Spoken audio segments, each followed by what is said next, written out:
Welcome to Unshakable with Human Design, the show dedicated to helping entrepreneurs use human design to shift from hustle to flow without sacrificing results.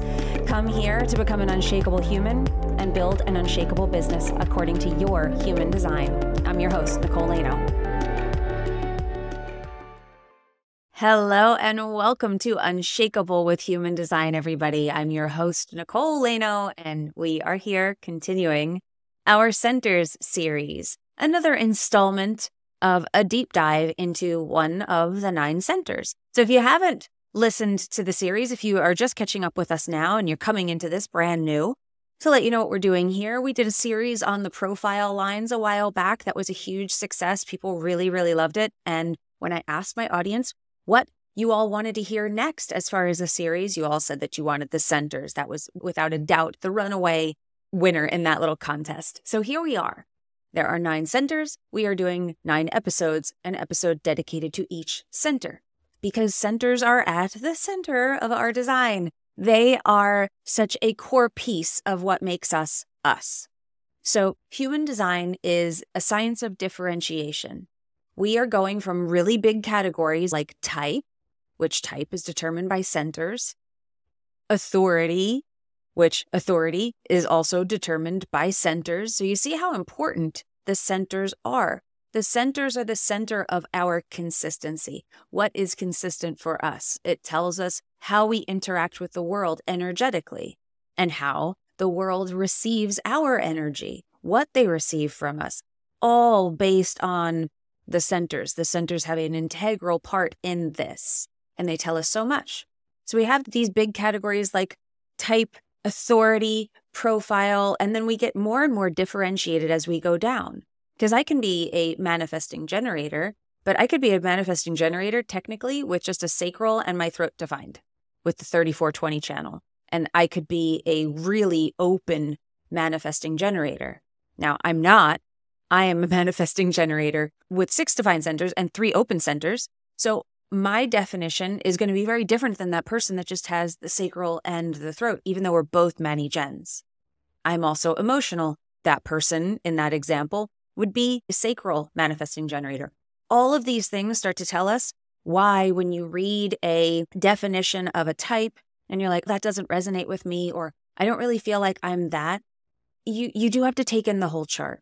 So what we're doing is we are breaking down the chart into the 9 centers and we're deep diving into each of them because obviously we want to know what the whole chart says. We want to know the synthesis. That is the key part. That is so important to understanding how your energy works and how it's received. However, I understand that that's not going to be something that people can understand right away. That's what a reading is for. Definitely book a reading with me if you want to go deeper into what your synthesis is, how all of this works together, how your particular design makes you you. That's what readings are for. Because I tell you, it's not so much that we're telling you this is what you do and this is how you live. That's integration. But we give you this is what you are. This is how it's all working together. This might be why you are stuck. This might be why you're experiencing this. This is potential for you. Here's some guidance on what to do to go forward. But for the most part, it's going to be long-term focus that gets you understanding on a soul level how you operate and who you are. That's what embodiment is. We can't embody from a reading. Sorry. I wish we could. And if you have had 10 readings, you're not going to embody from 10 readings. You'll embody from integration. And that's what the long-term work is for. That's why I have longer-term containers usually, because we're trying to get you to integrate, and that takes time, and it takes support. So be gentle with yourself. But in this series, our goal is to break these pieces down so you can start recognizing the pieces, and hopefully you're getting an idea of where you may be conditioned, where you're not conditioned, maybe where you are healthy in some things. What are you transmitting? What are you receiving? Because that's ultimately what we're talking about here. Defined, anything that's colored in on your chart, whether it's a center, a gate, a channel, doesn't matter. Anything that's colored in your chart is what we call defined, and that is what you transmit. That is who you're here to be. That is something that is you consistently. So we want to be consistent good, not consistent condition, not consistent unhealthy, right? And then everything that's white in your chart is what we call undefined.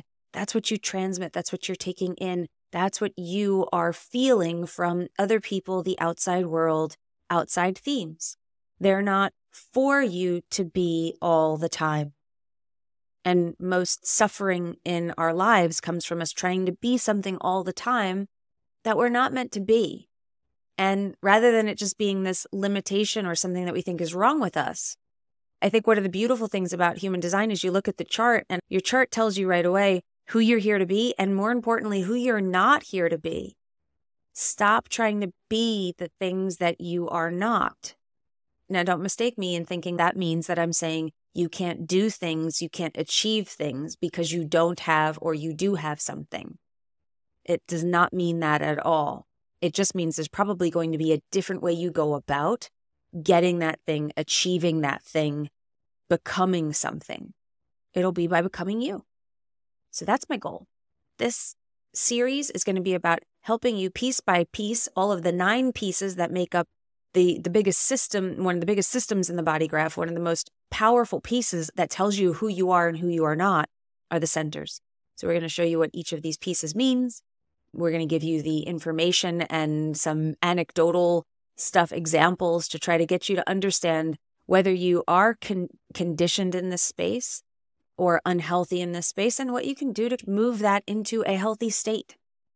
So I will say that we have a little ebook for you if you're interested in business by design, because I know that many of you are. This is a show that's geared toward entrepreneurs looking to use human design to become the best version of themselves and translate that into their business, into their brand. If that interests you, we have a little Business by Design ebook for you. Just DM me the word ebook on Instagram. I'm at Nicole Laino Official, and we will send it to you. Or go to NicoleLaino.com/ebook, and you can download it right there off the website. So that's a little guide for you. It gives more context around things. It's more of an ebook style than our traditional guides. We're trying something out new here for you guys to try to give you another way of looking at this stuff, my perspective. So without further ado, let's dive into the emotional solar plexus. This is the house of emotions as far as the centers are concerned in the body graph. This is where emotions come from and are received. This is where our depth comes from.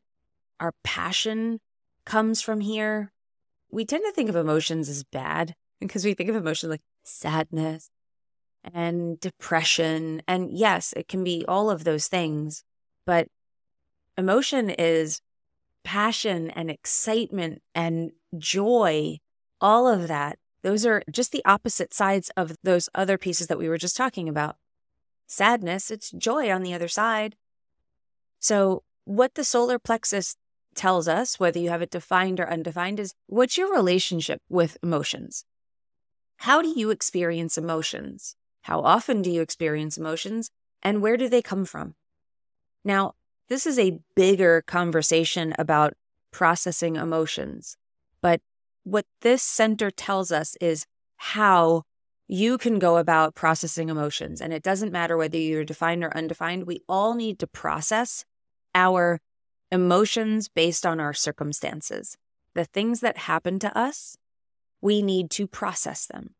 We need to face them. We need to make peace with them. We need to feel our feelings in order to heal our feelings, in order to heal ourselves, in order to move past things. Now, when I talk about deconditioning, I talk a lot about emotions because emotions are what tether us to the past. We repeat old experiences and patterns because we're emotionally attached to those past experiences and those patterns.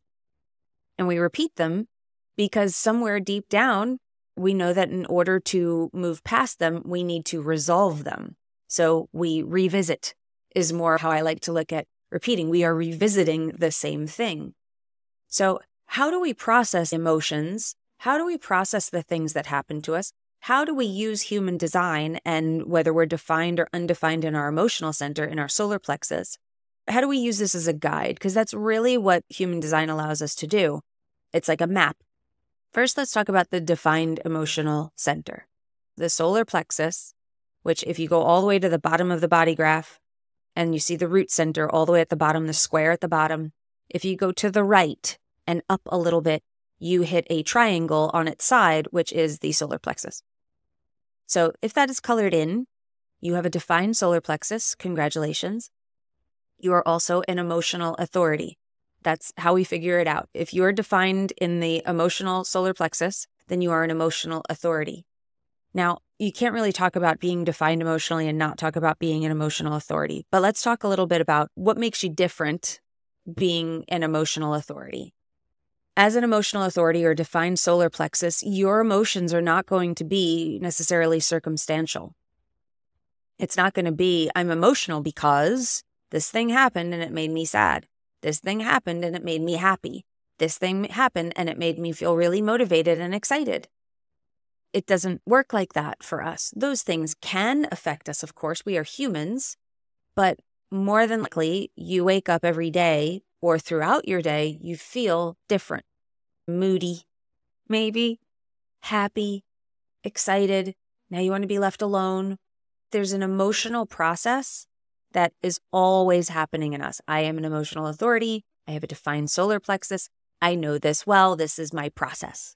And I have to say that of all the things that I've learned, my 5-1 is big, being a 5-1 profile, but absolutely learning to master my emotional authority and learning to wait, why we're told to do all the things that we're told to do as emotional authorities, understanding that at a deep level and really surrendering to it. As far as what makes me unshakable, that's a big deal. Emotional authority, getting it, working with it, surrendering to it, learning to make it my power, because that is something that is possible for us. If you're an emotional authority, it can sound really awful when we talk about it because they work on a wave. They move on a wave pattern. If you're defined emotionally, it means that it's consistent. Anything defined is consistent. The solar plexus being defined means that it is consistently creating, so to speak, emotions, not through circumstance, but through chemicals, through a chemical process in us. The same way our bodies as women, the same way a menstrual cycle comes. There comes a time where the chemical process in our body is happening and it says, now it's time for you to either get or not get your period, depending on what's happening inside of you. It isn't that it's raining outside and someone yelled at me and now I got my period. It doesn't work like that. It's not circumstantial. It's part of my biological process. The same thing with emotions. We have a chemical process that is happening inside of us, and that is what is creating emotions for us. That is why you wake up in the morning and you might feel worse today than you did yesterday and you don't know why. Nothing's wrong. You have no reason for it. And the worst thing that most emotional authorities are doing throughout their lives, if they don't know this about themselves, is they're trying to fix it or explain it. Why do I feel this way? I don't know why I feel so bad. I don't know why I feel so sad all the time. I don't know why I feel sad some days and then not. And then we look at our life and we try to explain it. Oh, maybe I'm not really that excited about that thing I was excited about yesterday. Now I'm questioning it. Now you're thinking about it. Now you're adding thoughts to your emotional process, which makes it worse, which makes you usually more emotional. I'm scared about something, so I have circumstance, and then I have this emotional process that's also happening, making the circumstance feel worse, potentially. This is why we wait. This is why for an emotional authority, your authority is to wait before you make decisions that are a commitment of your time, energy, or other resources. The reason is because we feel differently all the time.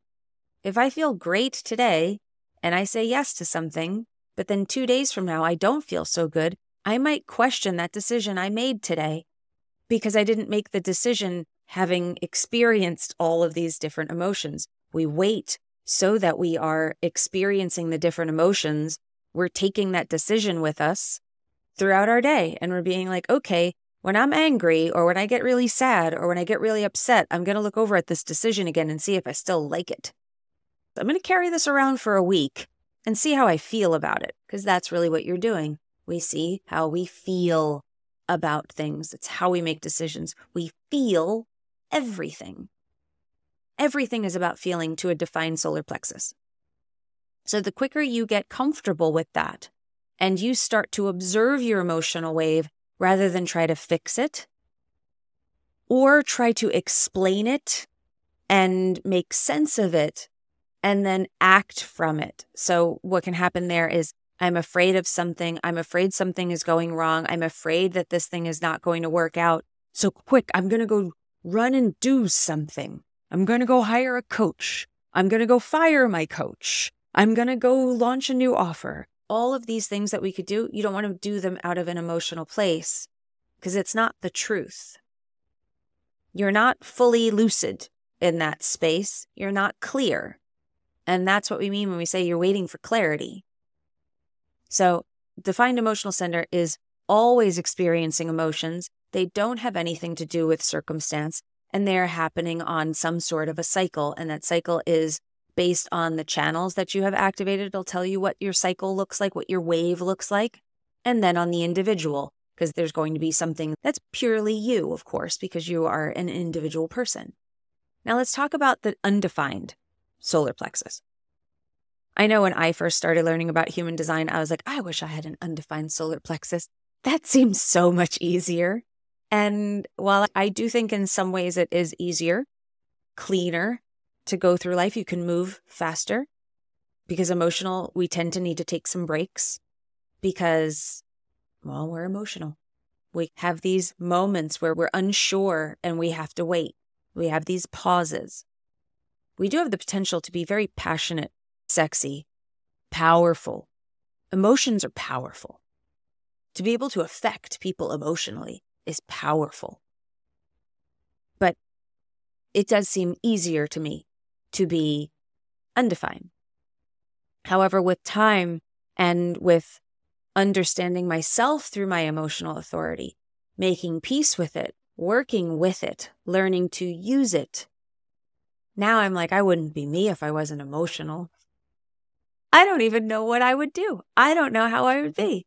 Maybe it would be better, but I don't know. I would be different. I'd be a different person if I were an undefined solar plexus. And I don't want to be anything but me. That's how you embody. You get real comfortable and kind of fall in love with yourself. I always say, I want you to love the shit out of yourself. When you learn your human design, you start embodying it. That's the effect that this should have on you. But if it is undefined, that means that you are the receiver of people like me. I walk in the room and you will just feel different. For better or for worse, you're going to feel something. You'll feel my emotions. If I'm in a bad mood, you'll feel that and you'll magnify it because that's what openness does. It magnifies it. It makes it bigger. Now, why does it magnify it? Just from an anecdotal perspective, I think because we just don't know how to handle what we're not used to. I can handle them. I'm not afraid of emotions at all. Why? Because my life would be hell if I were afraid of emotions. I'm emotional all the time, to some degree. It's my life. This is how I live.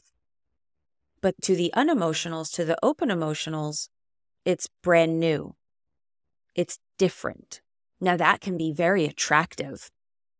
Opposites absolutely attract, and I think they very much attract in the emotional department. Those who are not emotional are like, ooh, there's something juicy and sexy and interesting about the defined emotions.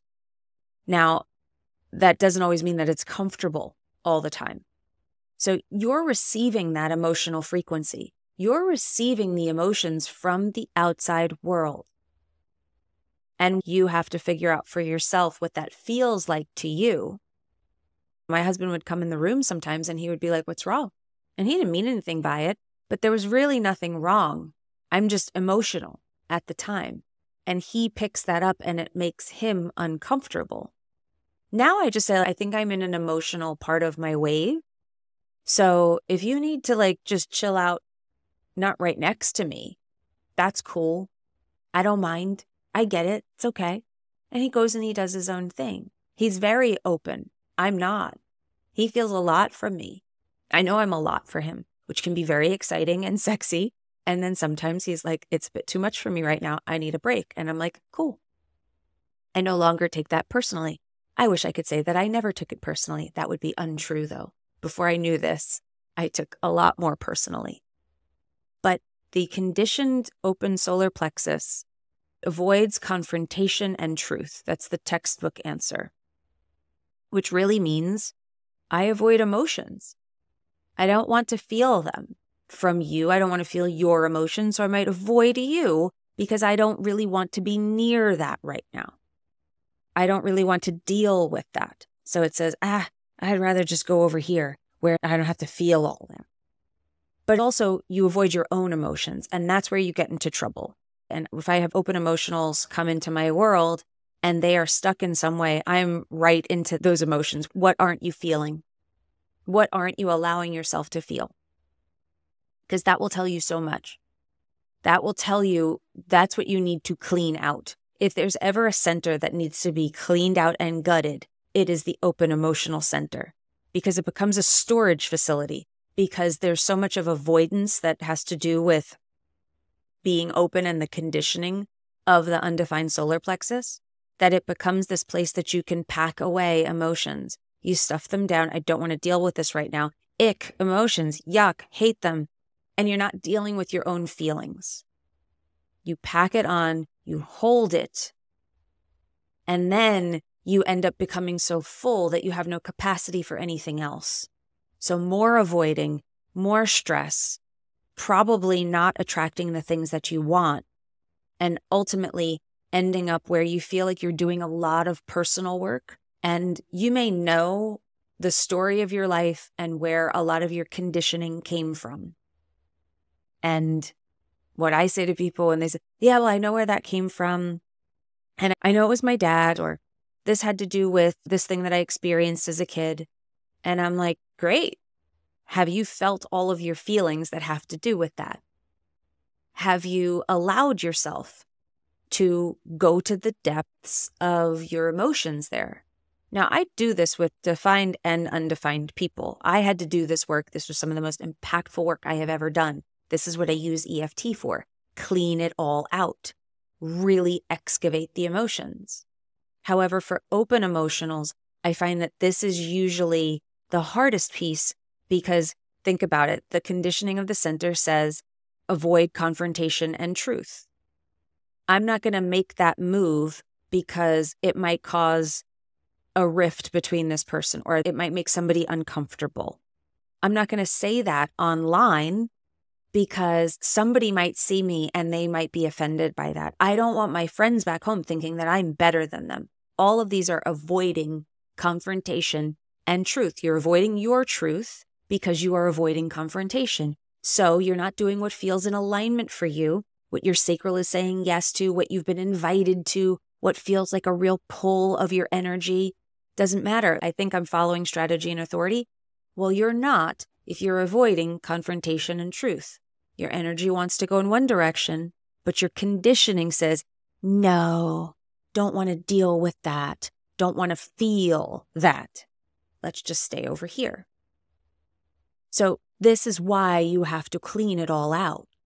This is why you have to do that work of excavating that, because that becomes your go-to. And you don't realize that you do it. So you do all the personal development work. You're doing identity work.